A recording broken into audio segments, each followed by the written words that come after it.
Tan sols queda un mes perquè Reus torni a viure la Festa Major de Sant Pere. Gairebé 200 actes ompliran la ciutat no només els dies principals de la festa, sinó també des del proper 9 de juny, dia en què comencen les propostes i, per tant, l'ambient festiu. A banda dels actes més tradicionals de la festa, s'han programat una trentena de concerts en el marc de barraques del Festival Reus Blues i de la resta de revetlles. Paral·lelament al pregoner d'enguany, el cantant reusenc Joan Masdeu presentarà el seu nou disc en solitari Casa Morada a la plaça de les Peixateries Velles el 17 de juny. També els Lacs en Bustó estaran presents a Reus el dissabte 18 amb motiu de la Fira Reus Viu el Vi.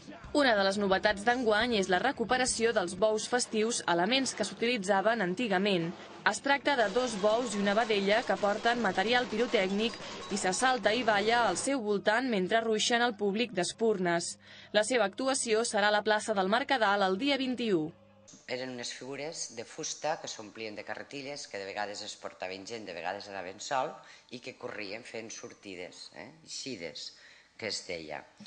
Llavors han recuperat 2 bous i una vedella, em sembla que és, perquè hi hagi 2 gèneres i tindrem bous i vedella de foc.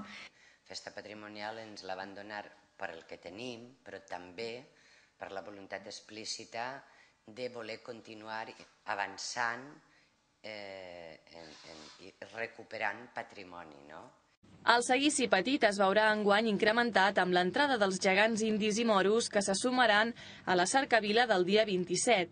Els gegants indis, menjant coca amb cireres, són també els protagonistes de la samarreta de la Festa Major, que aquest any compta amb un pressupost de 319.000 euros, un 16% inferior a l'any passat.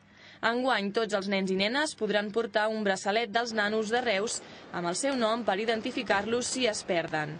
Així doncs, la festa ja és a punt per fer gaudir a tothom ben aviat.